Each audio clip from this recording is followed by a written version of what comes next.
Graça e paz, mais uma vez nós estamos aqui na presença de Deus e entrando no excelso do seu lar, indo em encontro a você através do seu smartphone, através desta ferramenta em que você tem o acesso ao Facebook, ao Instagram, YouTube, enfim, mas é um privilégio. Eu agradeço a Deus por esse momento que Ele me propicia de estar indo junto a você, onde quer que você esteja. Mas antes de falar o que eu quero abordar nesta oportunidade, eu gostaria de convidar você, pedir a você que, se você ainda não fez inscrição, faça a sua inscrição. Clica aí no lado direito, aí embaixo, na letra em vermelho, inscrever-se, clica ali. No lado esquerdo está lá curtir, curta. E ao final deste momento de reflexão, faça o seu comentário. É tão importante, tanto o seu comentário, quanto o que você vai curtir, também a sua inscrição, porque nos ajuda junto ao YouTube. Quanto maior comunicação, mais facilidade nós temos para a utilização desse espaço, desse canal. Tá?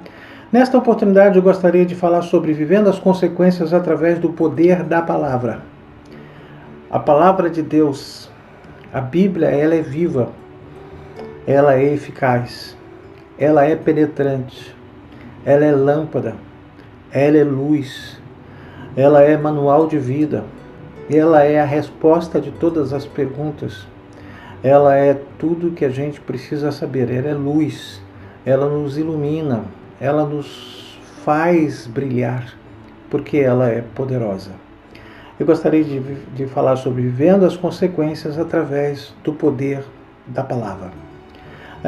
O texto está em 1 Reis, capítulo 17, alguns versículos a partir do primeiro, eu gostaria que você acompanhasse. Diz assim: então Elias, o tesbita dos moradores de Gileade, disse a Acabe: tão certo como vive o Senhor, Deus de Israel, perante cuja face eu estou, nem orvalho nem chuva haverá nesses anos, segundo a minha palavra.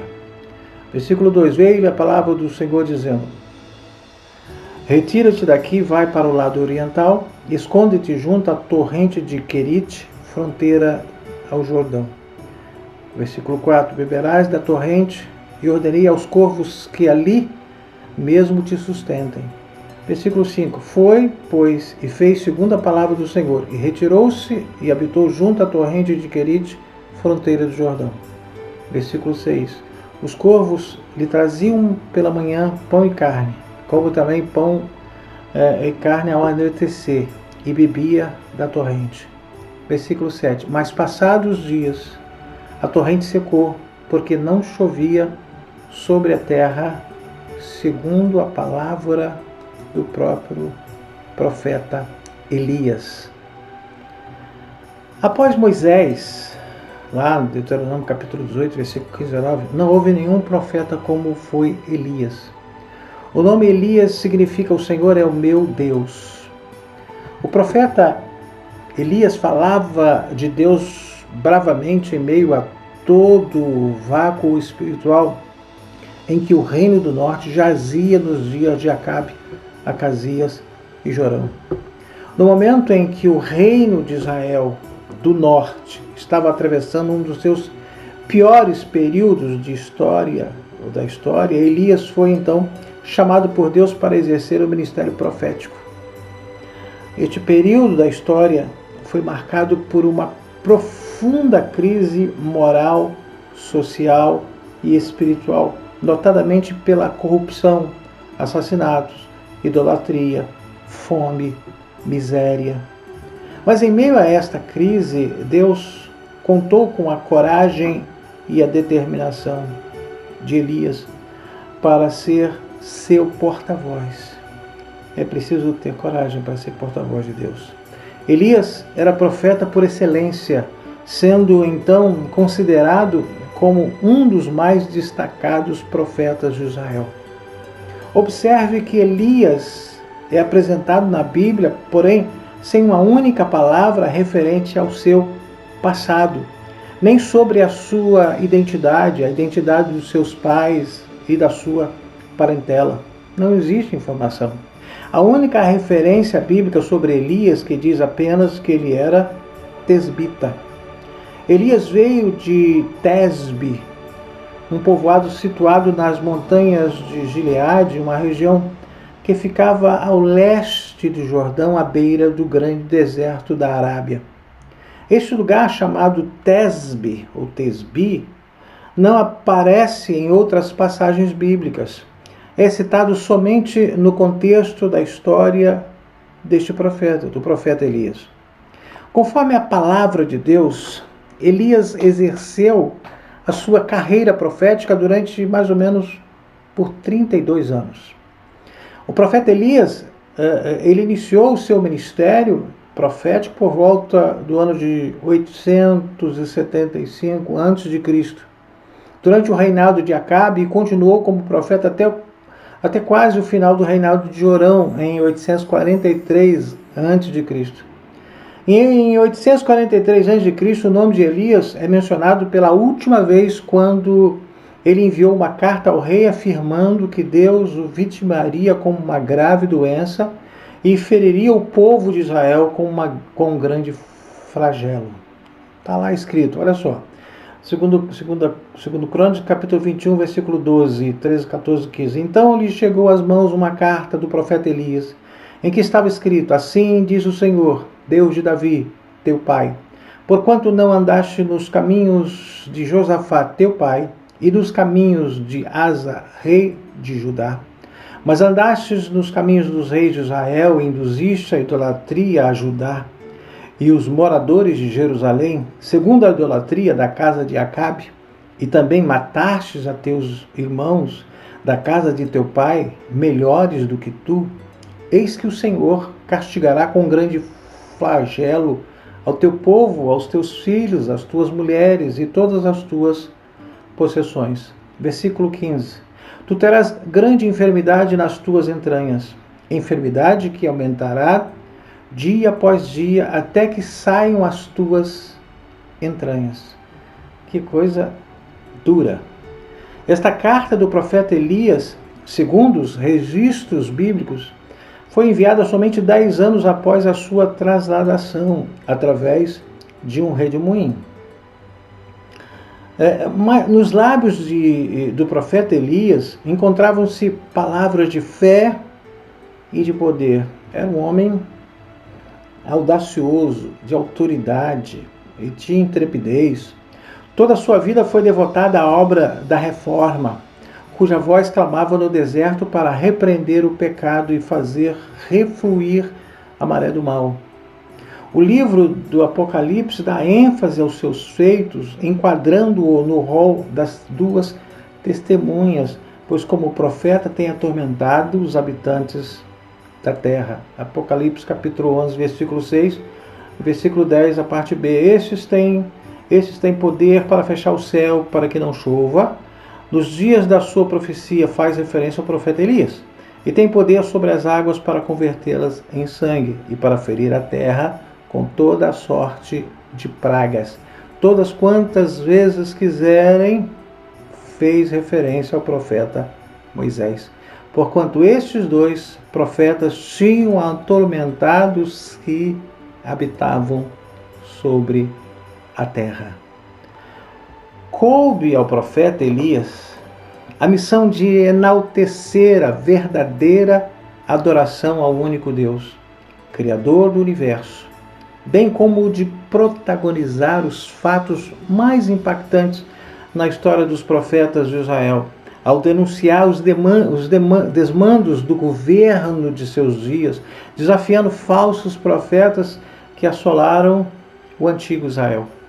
Ao profeta Moisés coube a missão de libertar o povo de Israel das mãos dos egípcios e receber as tábuas da eterna lei escritas pelo próprio dedo de Deus. Versículo 18 de Êxodo, capítulo 31, diz assim: tendo acabado de falar com ele no Monte Sinai, deu a Moisés as duas tábuas do testemunho, tábuas de pedra escritas pelo dedo de Deus. O profeta Elias tem sido um modelo de autenticidade e autoridade espiritual. um exemplo a ser imitado por todos os professores, ou melhor, os professos cristãos da atualidade, que a gente tem que dar a aula mesmo. A idolatria foi sempre combatida por Deus desde a saída dos filhos de Israel do cativeiro egípcio. Está lá em Êxodo capítulo 20, versículo 3, alguns versículos. Depois da aliança firmada no Monte Sinai, Deus sempre advertiu o seu povo de ser-lhe fiel e de não seguir os deuses adorados pelos habitantes da terra em que haviam de entrar. Está lá em Êxodo capítulo 34, versículos de 10 a 17. Porém, durante a monarquia, Salomão trouxe este mal para dentro da nação santa. Posteriormente, anos antes de o profeta Elias entrar em cena, uma sucessão de reis ímpios mergulhou Israel numa apostasia sem precedentes. O povo perdeu de vista o seu dever de servir ao único Deus e, como consequência dessa perda de visão, de vista, as condições espirituais e morais caíram a um nível alarmantemente baixo. Vejamos agora as experiências vividas pelo destemido mensageiro de Deus. O profeta Elias foi confiado a missão de anunciar ao rei Acabe o castigo que estava prestes a cair sobre Israel como consequência de sua predominante apostasia. Elias era um profeta de Deus, que falava o que as pessoas precisavam ouvir e não o que elas queriam ou desejavam ouvir. Elias era uma pessoa que era determinada e tinha autoridade.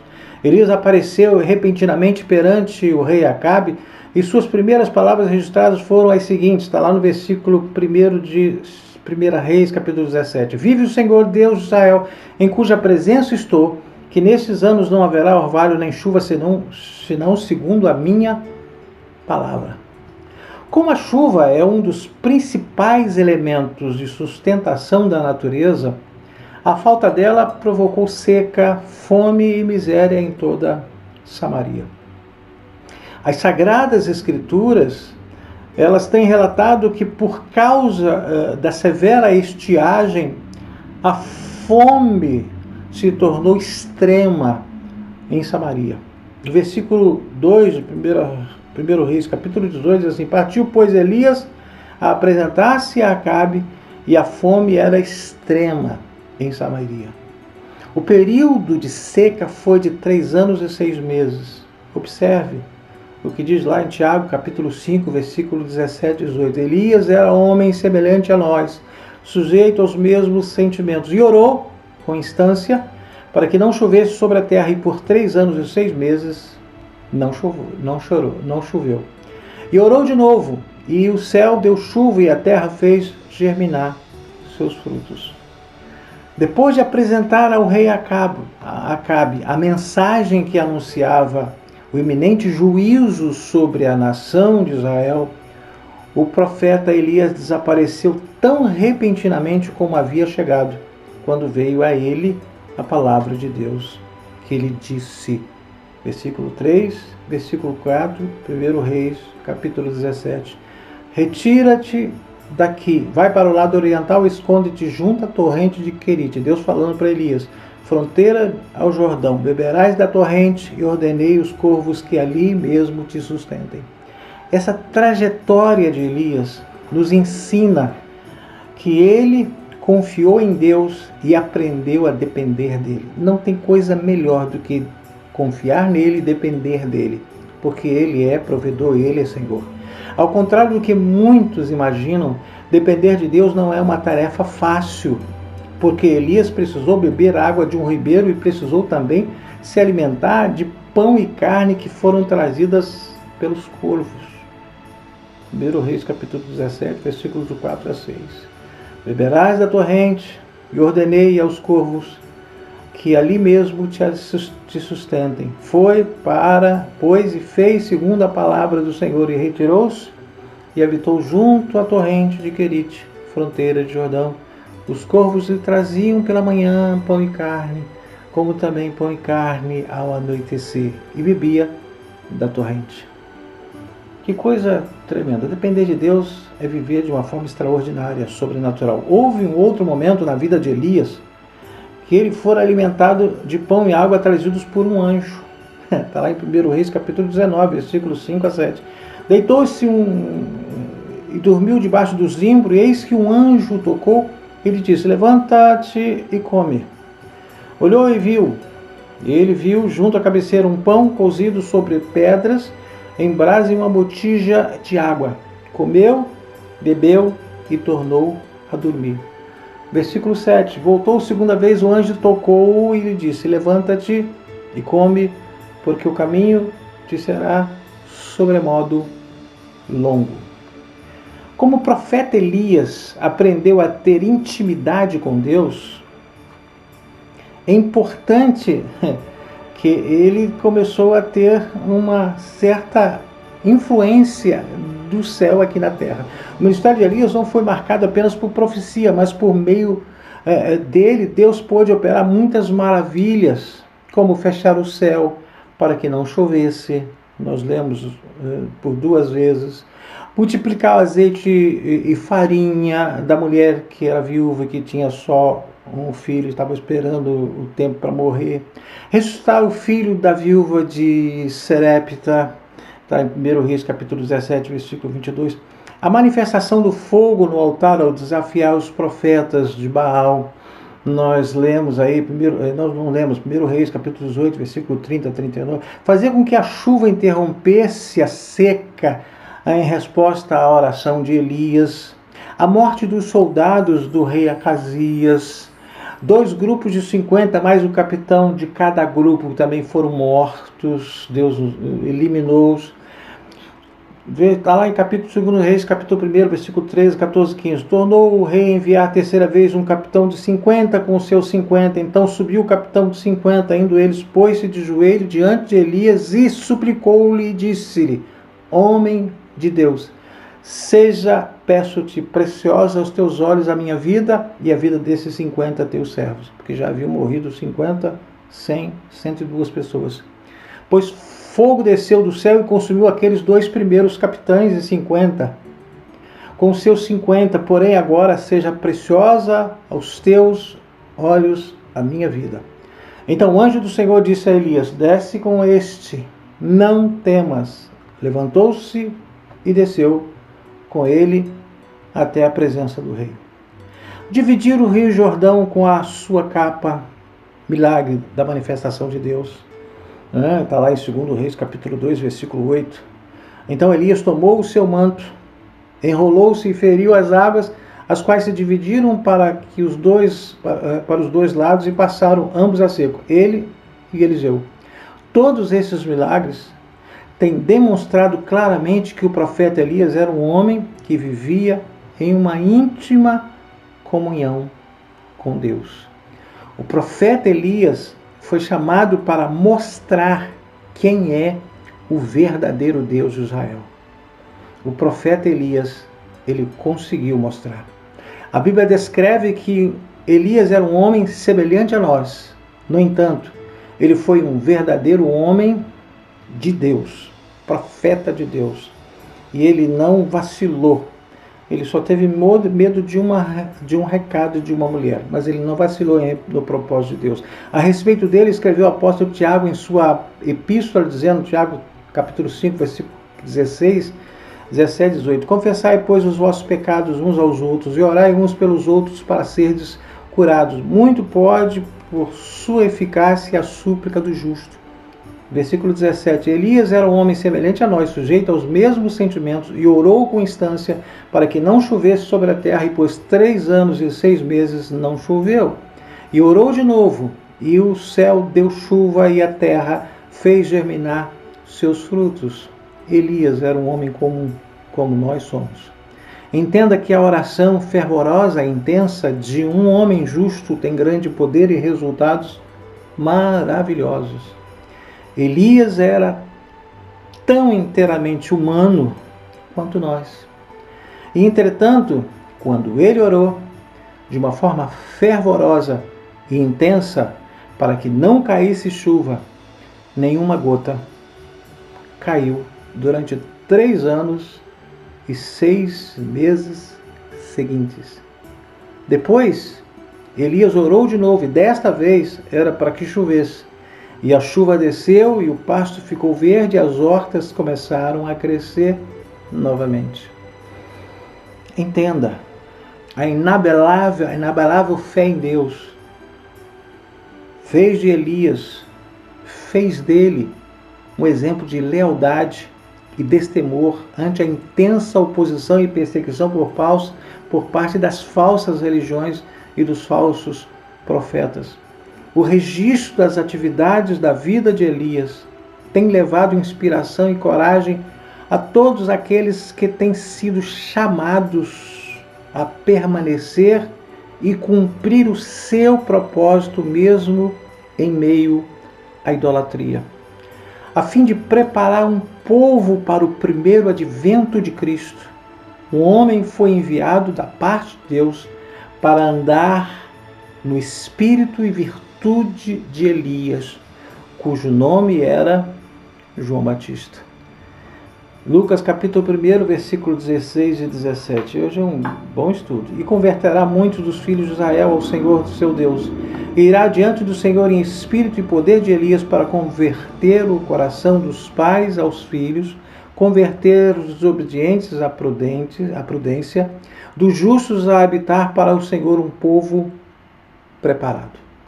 E neste sentido, e neste só, ele foi o Elias em intimidade, unção e autoridade, conforme profetizado pelo profeta Malaquias. Malaquias capítulo 4, versículo 5. Eis que eu vos envio o profeta Elias antes que venha o dia grande e terrível do Senhor. O mestre Jesus havia dito que João Batista havia cumprido esta profecia.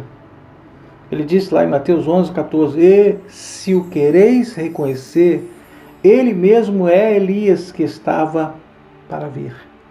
Mateus capítulo 17, versículo 10, 11, 12, 13. Mas os discípulos o interrogaram, por que dizem, pois, os escribas ser necessário que Elias venha primeiro? Então Jesus respondeu, de fato, Elias virá e restaurará todas as coisas. Eu, porém, versículo 12, vos declaro que Elias já veio e não o reconheceram. Antes fizeram com ele tudo quanto quiseram. Assim também o Filho do Homem há de padecer nas mãos deles. E versículo 13. Então os discípulos entenderam que lhes falara a respeito de João Batista.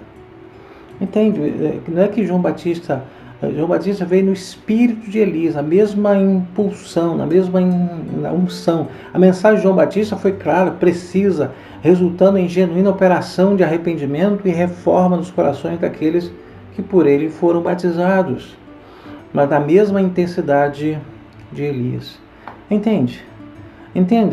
Por favor, eu gostaria que você entendesse a necessidade da gente viver através do poder da palavra de Deus. Quanto mais próximo que você tem do Senhor, mais o poder da palavra se manifesta e você vê resultados surpreendentes na sua vida e através da sua vida. Eu vou orar por você. Pai, no nome de Jesus, quero abençoar cada um que esteve presente até agora e que eles possam refletir e possam viver das consequências do poder da palavra, daqueles que vivem na direção do Espírito Santo de Deus através da sua palavra.